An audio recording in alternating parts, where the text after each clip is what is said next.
Hey, so today we're going to talk about knitting and we're going to talk about life. And so when I say knitting, you think about something you know that you were meant to do, or that if you did it, it would bring you joy, or something bigger like career change or job change or change within your company or any other thing that stays on your mind until you just shut it down. So for me, one of those things, and there have been so many, was learning to knit. And I knew I would love it.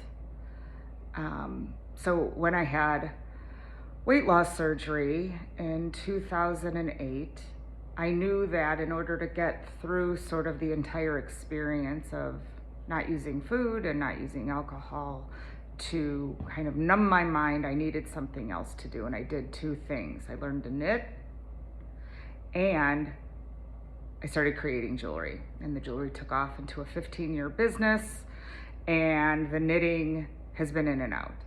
So you see me wearing some knitting today. Let's fast forward to the beginning of the summer. Maybe you even remember the hat, because I showed that to you. I was outside. It was so hot. The hat is wool. But I decided that I wanted to knit again. So remember now, each time I say knit, you think of your thing. I say knit, you say job change, whatever it means to you. In June, or was it July? I don't remember. In any event, I had downtime. Yeah, July. I had downtime. I was bored. Seemed like the world takes the month of July off. I didn't know that because I was doing my jewelry business. Anyway, I thought I really want to knit again. But when I knit, I was really bad at it, and that was okay. It was okay that I was bad at it at the time. I tolerated being bad at it. And I was just learning. But I never got much help. And so the way I muscled through my mistakes was to say to myself, don't worry about it, nobody will notice.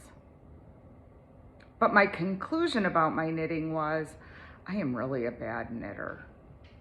I wasn't a bad knitter, but I was a knitter without proper help.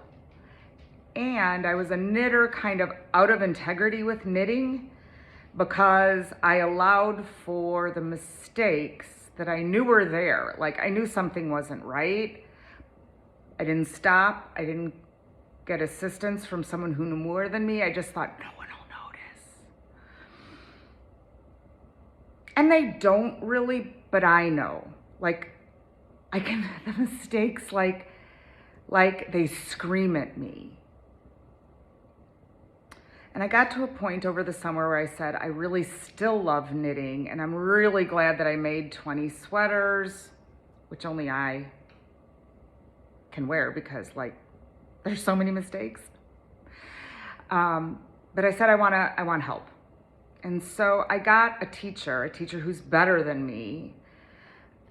And I created the hat, never made a hat before. And with her help, even used this contrasting purple. Wouldn't have done that. Would have matched it to this. So it was more creative with her suggestions. And then made this wrap, which is coming in super handy right now because sometimes I'm hot and sometimes I'm cold. That's a whole nother story. And then one of the things I love to do when I knit is get really cute buttons. And then I incorporated the contrast here with the contrast here.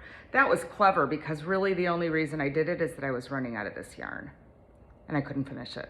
That's okay, it worked out great and I love it. I think that's super clever. And now here's my point. This project does not have mistakes in it. because each time I knew I made one, I could go back to the teacher and get guidance. And now that I'm better, I'm onto a new project that might kill me. Okay, no, it's not gonna kill me, but I just want you to see what it looks like now. I have started this project, I don't even know how many times. When I say started, it's because when you start knitting, you have to cast on, and then you have a setup row, and then you gotta get going, and it's the worst part of the whole project. And I'm trying to do it alone. I will not allow for the mistakes to keep happening and push on and hope no one notices, because I'm not gonna do it that way. Remember, when I say knitting, you think about your project. So here's what I'm gonna do. I'm gonna go back to the knitting store, but instead of getting pure teaching, I'm gonna sign up for the part where you just get help when you need it, where you get the most guidance when the project is most difficult, which is just getting started. And then the way the package works at the knitting store is you can come and go as you need it. And for me, I need a lot of help at first.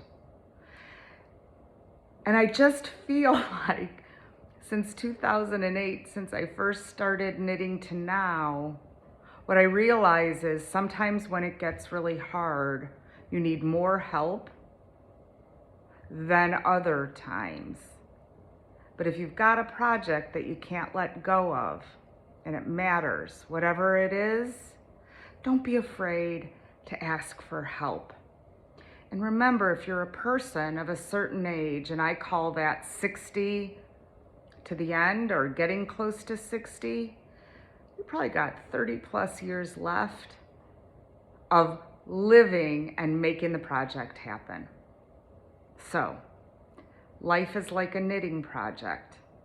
When it unravels, get help. Ciao for now.